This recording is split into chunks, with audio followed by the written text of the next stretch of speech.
Okay, I want to take you to the book of Melchizedek that I just read. I just want to narrate something that I found very interesting and enlightening. When God created mankind, before He created mankind, He created angels. So, what happened is in that creation, after the creation of humankind, um, Lucifer saw how God loved mankind, and then he got jealous. He wanted to find a way to corrupt man. So he was thinking, devising a plan, how to get men to turn from light to darkness. So in his thinking and conniving, he thought of a way to entice Eve.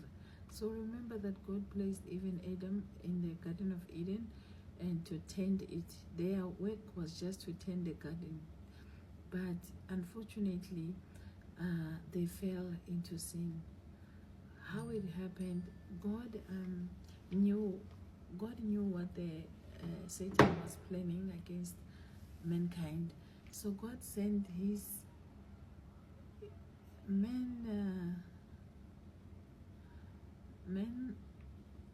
in his own environment. Then when the angels came, they warned them about the plan of the wicked, and they actually advised the Adam and Eve to be vigilant, because God already saw it. That's why He sent His angels to Adam and Eve.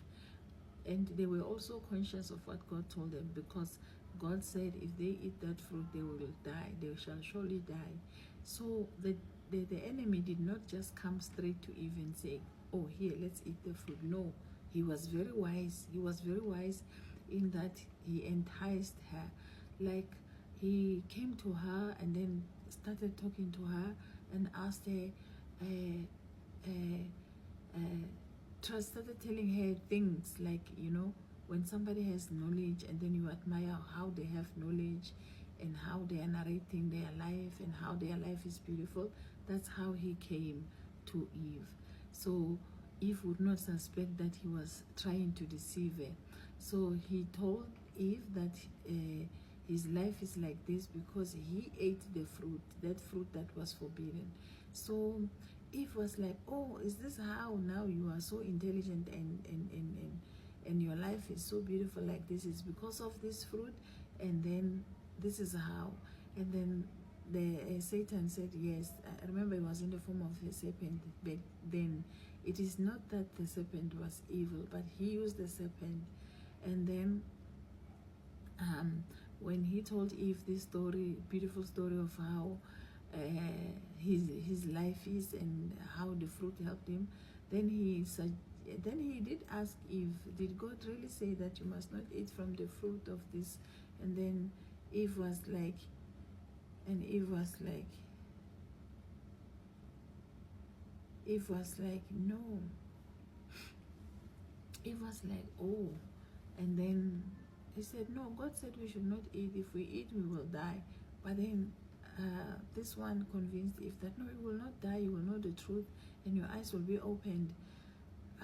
So it happened that after this serpent tried to entice Eve, as Eve was about to eat the fruit, remember now that the reason why the serpent came was because Adam moved away from Eve. They were together all the time, but the devil looked for a chance when Eve was alone so that he could use it.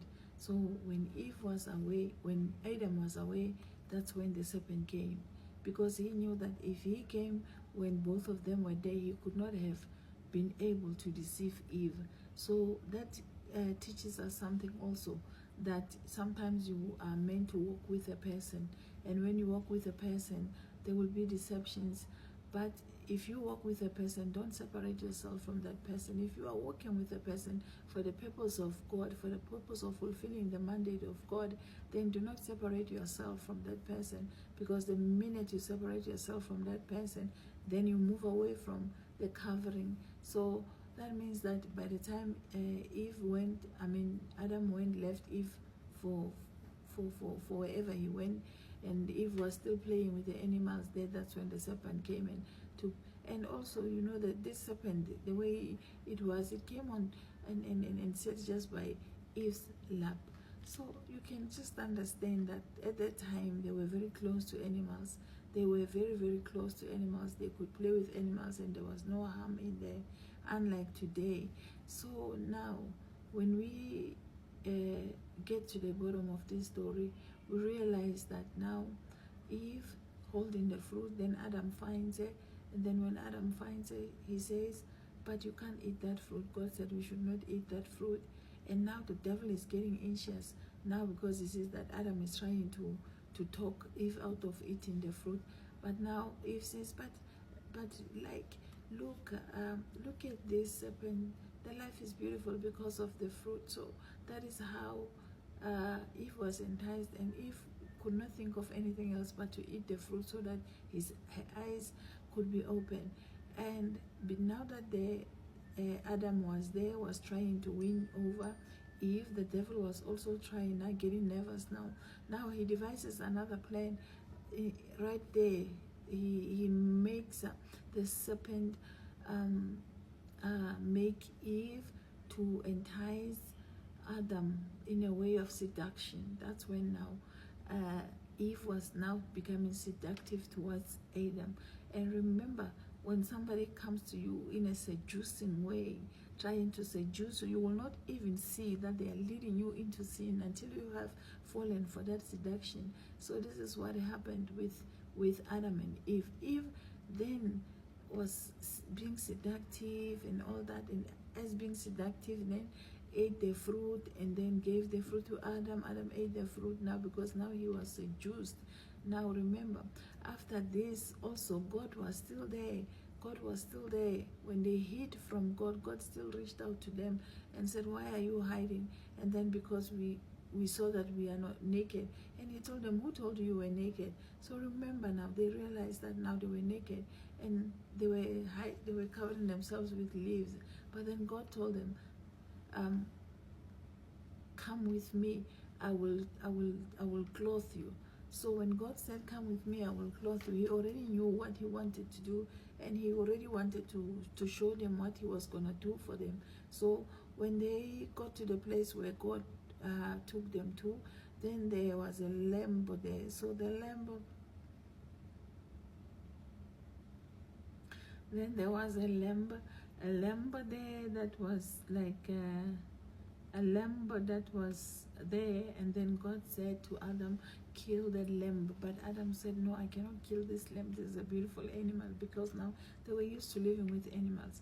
But God said, kill it. God said, kill it. God said, kill it. And then when God said kill it, then that's when they killed it. Then God, because told him to kill it because he wanted to make clothes for them. So after killing it, God took their skin and covered them with that skin. So you can imagine now from that, God said when God clothed them, he also told them that Satan has made you fall, but I am still gonna restore you.